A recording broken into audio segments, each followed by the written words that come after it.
In the CA fraternity, he is very well known with respect to his knowledge on taxation and he has been more known as a compliance man through his joint venture partnership with Intellivings and establishing Intellivings and making use of that as a tool for the searches, the AML searches. Rajiv Hira is a seasoned chartered accountant having more than 20 years of experience in pivotal roles in the private and multinational financial institutions. His expertise lies in strategic and tax advisory services across regions like Middle East, Asia, and Africa. He is the managing partner of RHMC Management Consultant, a consulting practice in the area of taxation and compliance. Rajiv also established a joint venture in the name of Intellivings MEFZCO, an integrated compliance solution which facilitates AML CFT name screening and risk-based assessment for SMEs and large corporates, helping them through their compliance journey. More than that, I would really admire on his risk appetite on setting up the FintEducation platform, through which he has been able to train many of the young members and who has been coming into the field of accounting and taxation. He has been able to train most of the new members in the field of taxation and compliance. Let's welcome Rajiv Hira for an insightful session on free zone reporting with a big round of applause. Thanks, Vijay, for the introduction. And I think after the marriage comes a girlfriend, extramarital affairs, I don't know. So let's look at.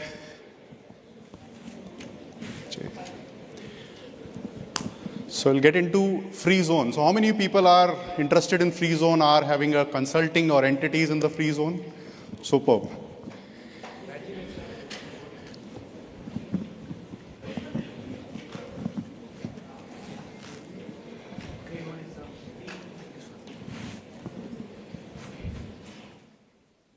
Perfect. So how many of you are free zone entities having consulting practice? I think less people are there, so I can go faster also. Not many people are looking at it. So first of all, the one question, I'm going to straight away go to the return. We know what is free zone. Is it free? It is not.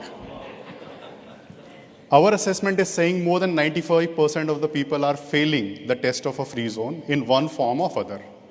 So they are coming into the taxation structure as simple as that. How the taxes will apply, what will apply, we'll go through those pointers as we go into.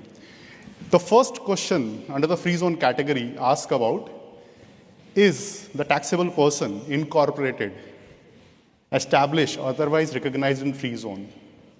Are we incorporated in free zone? Yes. If I have a branch of a mainland in free zone, will it come into this category? Then which return I will file? A free zone or a non-free zone return? If I'm a branch of a mainland entity. Mainland return you will file or free zone return you will file? Interesting. I love it. So there are three answers. Mainland, free zone, or we don't know. We have all the answers in the room. Very simple analogy we need to look at how these things are going to go into. One more aspect which comes into, if I have a foreign entity which is controlled by one of the company which is in free zone, by virtue of control, this entity will be a resident of UAE or not? Yes. If it is by virtue of control a resident of UAE entity, can I assess them for a free zone? No. Again, three answers, yes, no, maybe.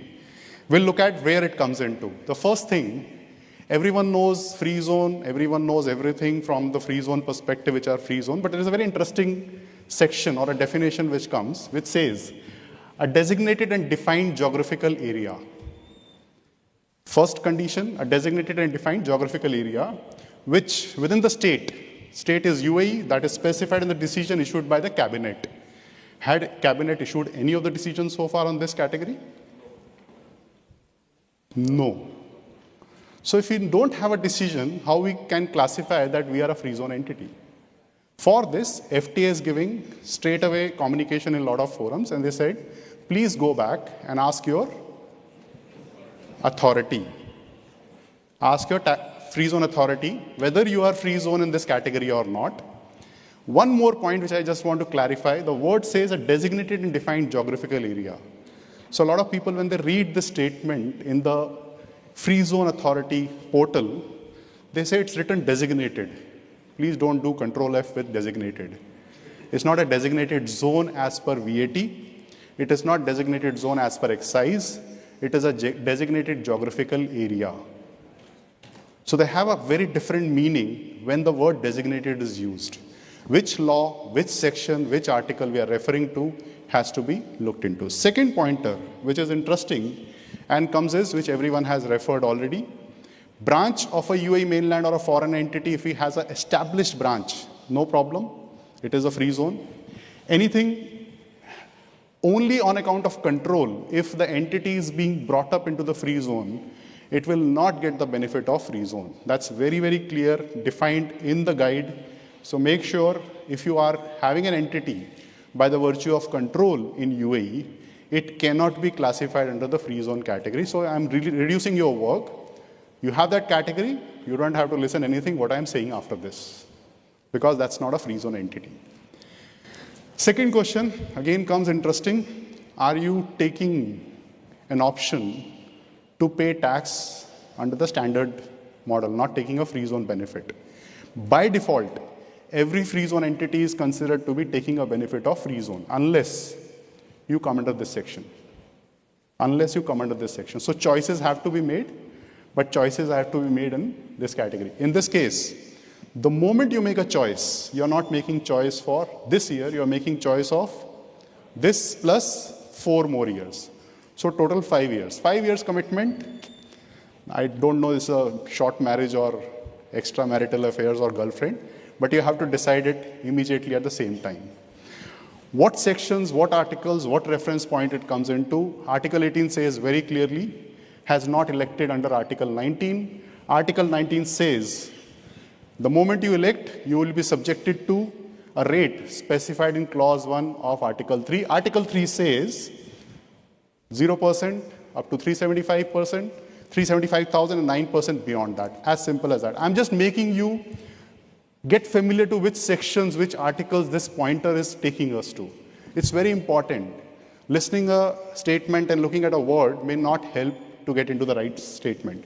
And last point, what says, where it says you cannot take the benefit for next 4 years, it comes to Ministerial Decision 265, Article 5 very clearly defines the sections. I have not made presentation that the presentation should be made. It's a working document, highlighted the points which are important for you to read, and that's what I believe should be looked into. Further multiple sections, does the taxable person meets the requirement of qualifying free zone person? Bullet statement. What all requirements?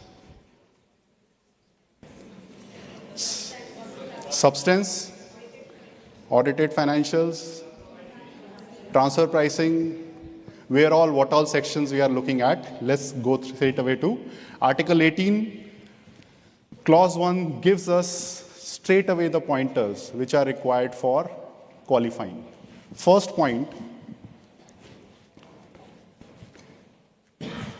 point maintains adequate substance in the state. What is defined by substance?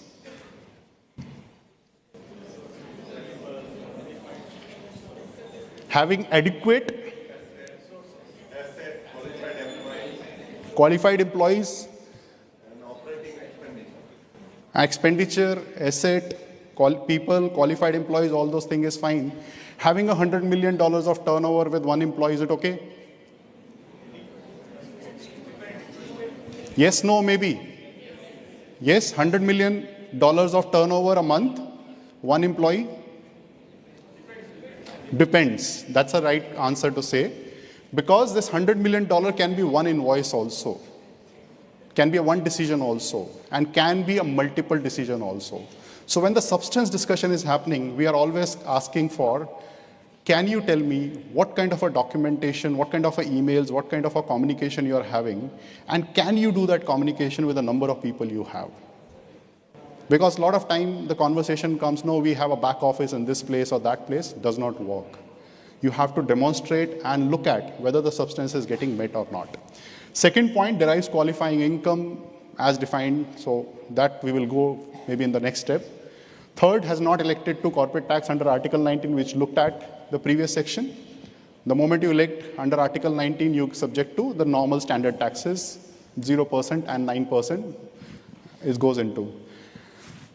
Next, we need to take attendance and confirmation from Nirav sir that ALP and TP is being taken care of, right? So 34 is being taken care, that's where it comes into. And last comes meet any other condition as specified by the minister. And minister has said these things. They said, I'm adding 2 more points as a minister decision. First point, de minimis calculation. That means your total non-qualifying income at a revenue level. Please make sure we are counting this as a revenue level, not at the profit level. At a revenue level should not exceed 5% or 5 million. Exactly? So the people who have a turnover of up to 100 million, what will be the threshold? 5%. Beyond 100 million, 5 million. That's a very straight threshold which is being brought up into. And the next is audit has to be mandatory for any free zone entity to take a benefit of a free zone. So these are the sections which are required to be looked at when you're answering this question. So I'm putting up all the questions and the relevant section articles also, which can be worked into. And this is a very fresh presentation, not shared anywhere so far. So brought up in front of you for the first time. Next comes the interesting point, now the numbers. I think we need to say thank you to 2 sector people. One, the institute, which is organizing these events. And to be honest, when I was looking at the free zone concept from a return perspective, we need to say a big thank you to FTA. They had done a lot of calculation and they have kept a lot of checks and balances in the return itself. If you make mistake, system is triggering the points, hold on, please recheck, these are the mistakes which you are doing. They are verifying each and reference point before you go to the next section. So that's a very good pointer, as I can say. They've done a fantastic job and this is becoming a self-regulated or self-audit kind of a return submission. So comes this first point, total revenue in the financial statement. So we are talking about top line, right? Can we have gross up income and expenditures, which we normally do? Can we have? I had provided services to my group company. I earned 1 million from them. But what I did, I just reduced the salaries, rental, and other things rather than showing at a revenue top line. Is it okay? So far it was, but not now. Make sure in the audited statement itself, this comes as a separate line item. Don't set it off. The moment you set off, this calculation may go for a toss and you may have a bigger challenges to encounter for. Now we talked about de minimis. 5%, 5 million, all interesting things. But there are certain sections and certain pointers which are very crucial and very good, I will say, given by the tax authorities. They said for some of the incomes, we will not hit you for the de minimis. So keep it out. You may be earning that money, but will not count for 5% of 5 million. Perfectly fine. We will remove from top and bottom. That is denominator and denominator, both we will remove while calculating that 5%. So a lot of clerical work, a lot of calculation work need to be done in Excel sheet, ERP, or whatever system we are using to get to these numbers. So the first pointers, if you see, talks about total revenue attributable to domestic or foreign permanent establishment. What is permanent establishment? You heard in the previous section from Mr. Manu, and you got the broader perspective. But what is domestic P? What is domestic P? A branch of a free zone entity can be a domestic P. My drawing room in my villa can be a domestic P. It can be a domestic P if you are taking decisions over there and you are having maybe an office or an infrastructure which facilitates the free zone entity. How will tax authorities know? Let's not go there. Your IP address, your car, your location, everything can be tracked if they want to. So, but look at the concept from a tax perspective. anything which is outside the free zone technically comes as a domestic P. I'm going to talk about that. And for foreign P, you have a choice. You want to count it for a taxation or not, certain conditions, very high level. If the foreign P is having a tax structure of 9% or more, can be taken out from a working perspective or a calculation perspective. In this case also, foreign P goes out from and a domestic P, although they are taxed or not taxed is a different discussion, goes out from a calculation of a de minimis perspective. So I'm assuming, and I'm using a live case, I'm taking 5 million as a total revenue, out of which 2,000 is being earned from domestic P, and that's where it comes into.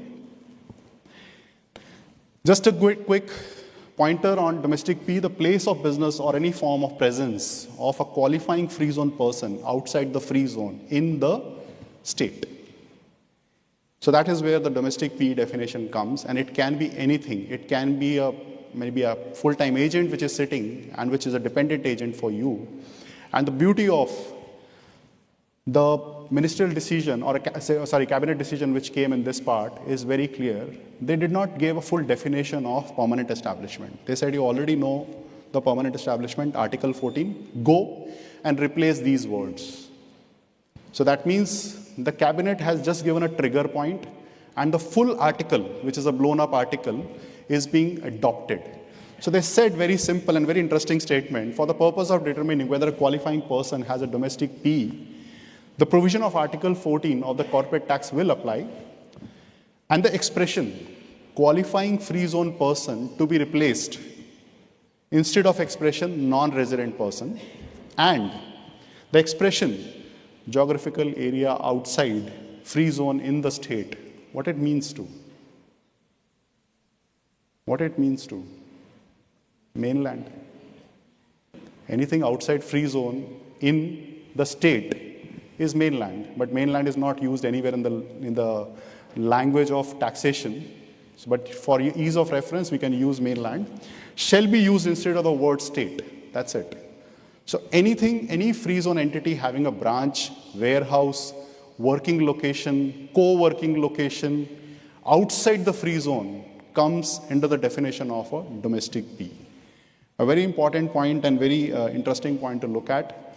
A lot of free zone entities have a co-working location, and they get invoices every month. They keep paying it without realizing there is a documentary evidence to say that you have a place outside the free zone. Now, what are you doing over there is a secondary question which will come up to.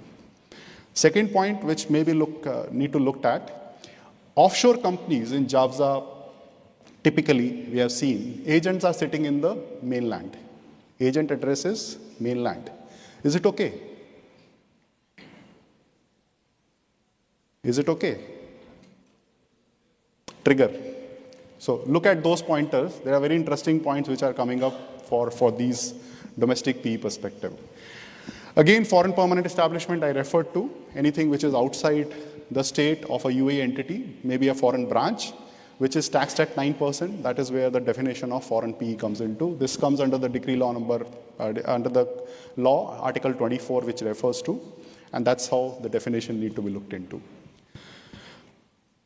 Now there is two definitions which I'm going to use further in the slide, which will help us to look at. One is a non-free zone person, any person who is not a free zone person. So it's referring to what? It's referring to what? It's not used in the state. That's why I'm asking this question. The definition is not using the word any person who is not a free zone person in the state. The moment it says in the state, it is only mainland. But right now, the definition goes for mainland and even the foreign entities also. But should not be a free zone. That's it. Second important definition on commercial property. Hotels are commercial property or non-commercial property? Commercial? Commercial? Change the definition, please. Remove VAT definitions from your thought process when you are looking at corporate tax. Hotel is not a commercial property from a corporate tax perspective. That's why I brought up this definition very categorically. because this is also part of a de minimis exclusion. But hotels are not commercial property from corporate tax perspective for the free zone. Look at the definition: immovable property or part thereof used exclusively for business or business activity. Fine, office, shops, all those things comes as part of it. Second, not used, that is commercial property not used as a place of residence, accommodation, or including hotel, motels, bed and breakfast establishments, service apartments, etc. So any hotel in the free zone, any motel in the free zone, any labor accommodation in the free zone does not qualify for a commercial property from a corporate tax definition. VAT, please don't change the definition. Tomorrow don't say Rajiv said it's not commercial property, no VAT charged. Respective law, respective definitions, please respect the law, what we are reading. If I'm reading, out of context, I'll give you one framework. When you're reading the corporate tax, what is the first thing we need to read at? Law? After law, what you are going to read? MDCD? No MDCD. Law, then cabinet, then ministerial, then FTA. The sequence has to be followed the same way. If something is mentioned in the law, it has to be followed unless reference goes to the cabinet decision. If you are reading the cabinet decision, follow that unless it refers to the ministerial decision. The ministerial decision, follow that unless it refers to the federal tax decision. The sequence is very important, and when you are reading the law, please be in that section, article, or decision, which can be a FTA, ministerial, cabinet, or law. Don't go outside that unless you need to. Unless it is mentioned that any definition which is not mentioned here will follow the previous sequence. So that is very important to read. And unless you don't go through that sequence, we may mess up some of the pointers which comes from a law perspective. Coming back to immovable property, commercial property, we know now hotels are not commercial property from a corporate tax perspective, and that's important to look at. I'll go to the next FTA tab, which says, does the free zone person derive revenue from transaction with non-free zone person in respect of commercial property located in free zone? Where it comes from, again, coming back to Cabinet Decision 100, Article 4, it says, here also, it's okay, we will charge you tax, but we will not count it for de minimis. It is taxable, but not calculated for de minimis. That is where I have used example of 1,000 dirhams. If I earned out of that, now what is the meaning of that? But in this case, one point is to be clear, understood. In all these cases, the property has to be where? In the free zone. Property has to be in the free zone. That's what we are talking about. So you see, the following revenue shall not be included. And the point number A says, the revenue derived from following transaction in relation to immovable property located in free zone. If it is located outside free zone, your de minimis will kill you. Hit you, kill you, whatever word you want to use. Because when you are selling a property, you may earn 1,000 dirhams, 2,000, maybe no profit. But what is the sales value?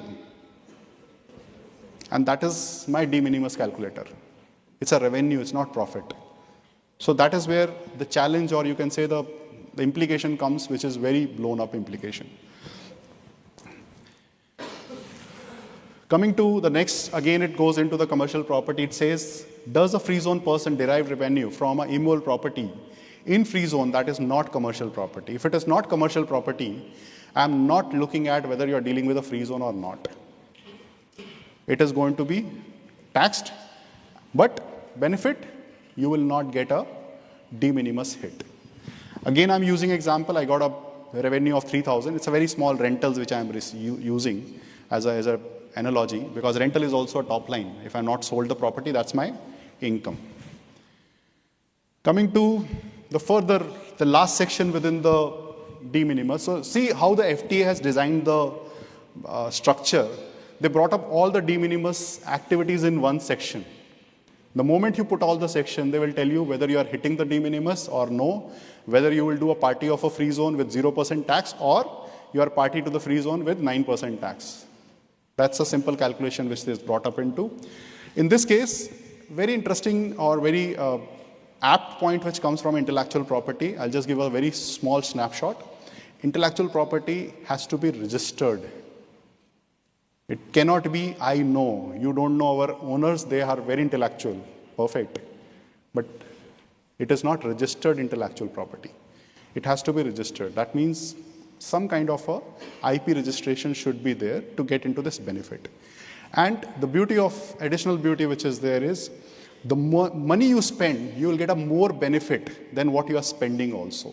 So 30% top up is being provided, uplift is being provided if you are spending. So that comes to the how the UAE government is looking at. They are trying to promote the registration of intellectual properties, research and development, and this is one of the reflection of the vision which the government has, and this is quite reciprocative from a taxation perspective also.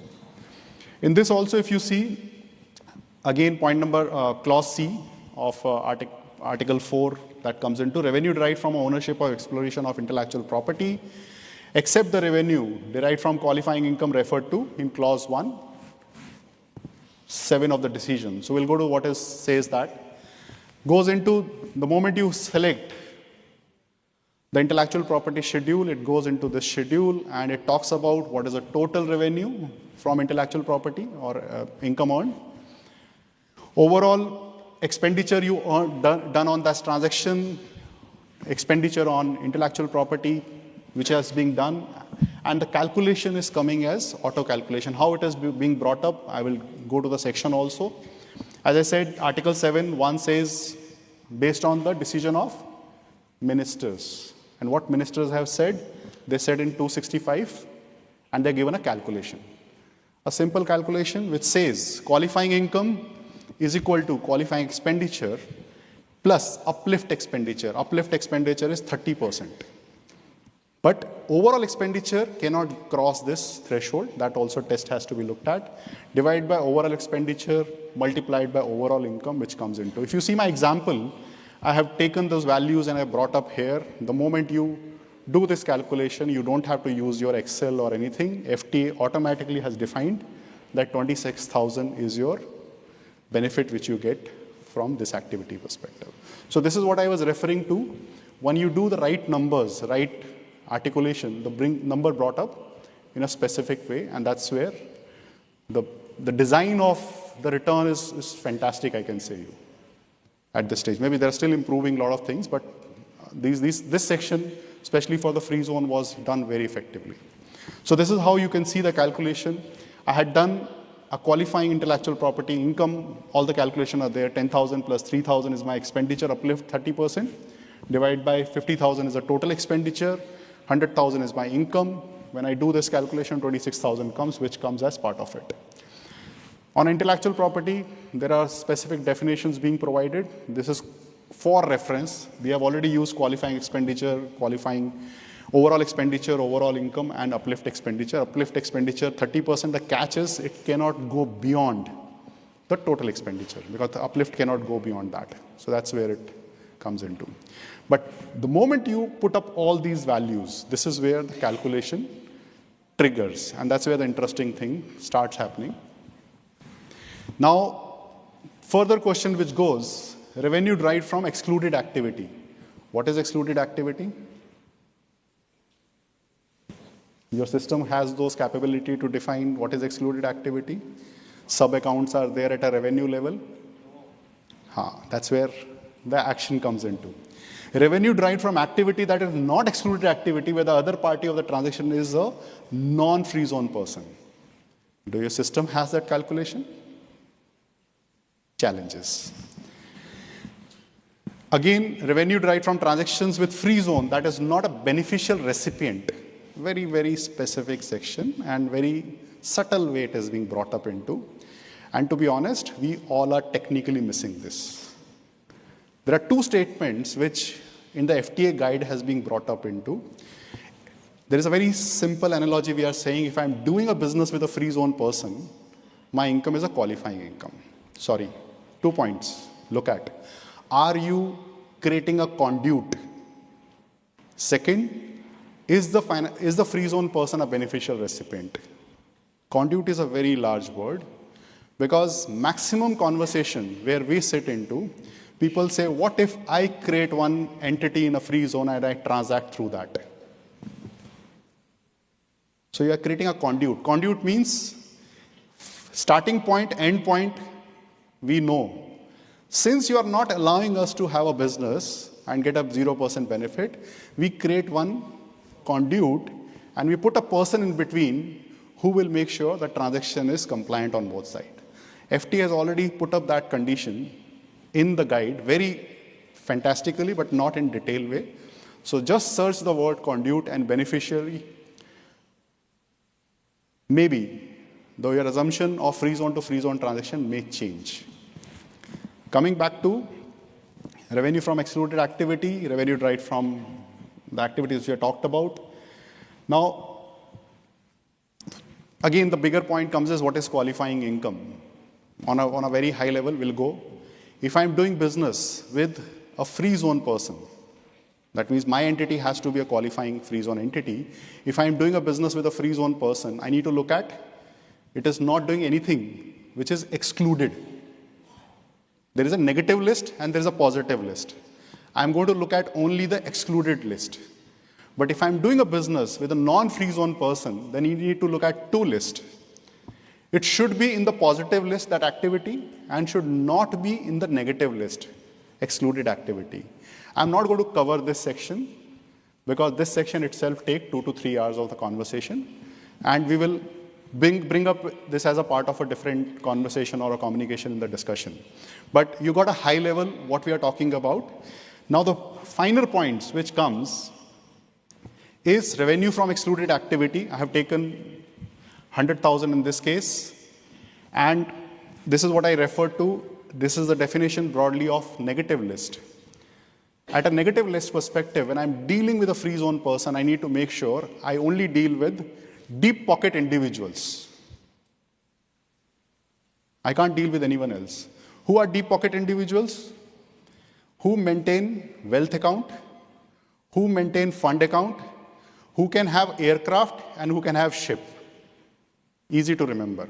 They have said you can deal with natural person only in 4 cases, which is E, G, H, and K, which is written on the side, which talks about ownership, management, and operation of ship, fund management services, wealth management services, and financing and leasing of aircraft. That's it. Easy to remember. I can only deal with individuals if their pockets are deep. Otherwise, I can't deal with them. As simple as that. Second section goes banking activity. If a bank is in the free zone, I will not take as a benefit because it's considered as a excluded activity. Next comes insurance. Again, insurance also, they have talked about health, medical, life. If these insurances are there, we are not interested. Only insurance which is a reinsurance. That means if I had taken a medical insurance from an insurance company, an insurance company goes and does reinsurance from themselves, that is B2B. That is allowed. Technically, mine also company, but it's not considered as a B2B in the insurance parlance definition. That is also negative. Financing, as I talked about, it's only about the large financing and the activity which are part of it. Broadly, these are defined as negative list or excluded activity. And next, we have to look at revenue derived from activities that are not qualifying activities, where the other person, the transaction is a non-free zone person. I'm doing a business with a non-free zone person, and the activities are. Now, there is a very interesting catch. If you see in the first section, excluded activity, it can be with the free zone or it can be with the non-free zone also. So the definition or the trigger point in the return is very different than what we were assuming before. We were assuming, okay, I'll make a free zone revenue type separate and non-free zone separate. But that's not how the return format has been brought up into. In this case, I need to only look at with a non-free zone person, where the activities are not qualifying activities. What are the qualifying activities? These are qualifying activities. Only in one case, we look at a specific zone, specific free zone, which is designated free zone. Only in one category we'll look at, and designated free zone definition goes in to the VAT. Here, law is telling us, go and see the definition in VAT law. It is not holding in the corporate tax. Again, the specific point which goes into the designated free zone, one word which I think we have as a professional spoken much more, and even authorities also, in and from designated zone. So in and from has a vast meaning. I am sure FTA is still working on that part and they have already communicated. Wait, a new guide is coming in for designated zone. And there are very certain there are a lot of missing links which are going to be brought up. So these are all qualifying activities which comes as part of it. Then comes revenue derived from transaction with free zone person that is not the beneficial recipient of the relevant goods or services. Now this is what I said. Conduit and beneficial recipient is a quite intricate part from a tax perspective and very interesting to look at. Where we look at this definition, for the paragraph A, clause 1 of article income be considered. Paragraph A, clause 1 was when you're dealing with a free zone. So this section is only looked at when you are looking at a free zone to free zone transaction. The free zone person is a beneficial recipient. And who is a beneficial recipient? The person who has a right to use and enjoy the services of goods and does not have a contractual or legal obligation to supply such of goods to other person. And the term good shall be tangible, intangible, all assets. So the best part, what we have seen, if a free zone person is buying the goods, that means I am a qualifying free zone person, I am selling the goods to another free zone person, and they don't have a warehouse. If they don't have a warehouse, what I will assume? The goods are already sold. If goods are already sold, can the buyer be considered as a beneficial recipient? But he already has the pre-order. The law says, enjoy the services or goods and services does not have a contractual or legal obligation to supply such goods or services to another person. We will debate. Right now, they're going to kill me out if I take more time. But make sure if you don't have a warehouse, 99.99% probability you will not tick the definition of beneficial recipient. I'm sure a lot of people advice is going to be revised now by looking at this section. Go to free zone guide. Again, I'm telling you, Control F, Conduit, beneficial recipient. And where it comes into, the income is income derived from a transaction with a free zone. This is what the section is being referred into and goes and hits us back. Further, if you see the revenue schedule, I have put up all the numbers, 5 million top line. Then I have put up what are the incomes I have received from a category where de minimis is not to be calculated. I have put up the qualifying, non-qualifying, and the system is telling me straight away here that are you a qualifying free zone person or not. So this is a system trigger point, radio button, not what you are selecting. How it is calculated, as simple as that. If you see, my income was 5 million, but some incomes were not being counted for de minimis. Hence, my top line changed to 4.92 million. 4.92 million into 5% comes to 246,000. In this slide, I have put up total value of 246,000, and I got a benefit, yes, condition met. In the another slide, I just added 1 dirham.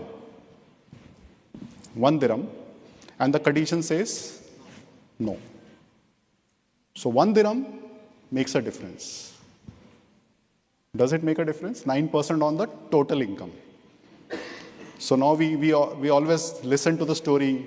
1 minute delay, ask someone who has left the flight. 1 dirham value, ask a person who missed the de minimis calculation. So that's just a simple example I have just brought up so that we can relate to what happens if 1 dirham is missed into the action. Now the calculation from a top line perspective also has to be brought up. This is just a reference point. All these numbers has to be at the grossing level. If any income you are netting it off under the bottom line or anywhere, please recalibrate. Because if FTA finds it at a later stage, the impact may be huge. It's not 9% only, it's a penalty, fines, and everything which comes as part of the discussion. Next goes now more simpler. You select the activities, and the activities are all the same activities which we talked in the qualifying activity list, which is defined, or a positive list, which we talk about. Manufacturing, processing, trading, holding, ownership, distribution, all those things comes as part of it. So this is again a drop down, select all the activities, and FTA portal goes further. Now this is again one interesting thing which we were not expecting, but it is there. Substance, you have to provide one, all employees located in free zone. Please define average number of full-time employees in the free zone, total operating expenditure derived from qualifying income, not free zone now. So that means you need to have a segregated employee list for qualifying and non-qualifying. The capital expenditure incurred in delivering qualifying income. So top line, capital, I think you need to go to the auditor, say that, please, I need a separate balance sheet for qualifying income and others. So that is going to be looked into in a very detailed way. Again, our declaration, have any of the core income generating activity being outsourced. The moment you say, again, which entity, where it is being outsourced, free zone, non-free zone. If you are taking a benefit of a distribution, outsourcing can happen only in designated zone, not in the free zone. Further confirmation, and it has to be with blood. Okay, no confirmation of the tick, it's a blood confirmation. One, an adequate amount of assets were held in the free zone, adequate number of qualified employees. All these sections are coming from where? They are coming from Article 18, which you just looked at before, and are coming from Ministerial Decision 265, which is audit and de minimis. These are the test points which are being brought up. Again, they asked you, please confirm. Already confirmed before, remember? They said you must have forgot maybe in 5, 10, 20 minutes. Let's reconfirm from you again. How many of you do calculation EBITDA on Emirates level? Welcome to the world. So if you have branches in all the location, you have to do earning before interest, tax, depreciation and amortization in AED form at Emirates level, and salaries and wages in AED form at Emirates level. I don't know if, I have not seen anyone who is doing it. When we are talking about Emirates level, we are talking about Emirates level in what sense? If you have a branch, if you have a P, if you have any location, then only it comes into, and you have to calculate those at a entity or a jurisdiction level. This was again a surprise for us, because we have not thought through that this kind of a detail may be looked at. Now you remember, you are doing EBITDA here, you are done before also, make sure reconciled. Don't make some number here and these are not reconciled. So that's where the challenge or the things comes into. And that's it from my side, saving into 5 minutes.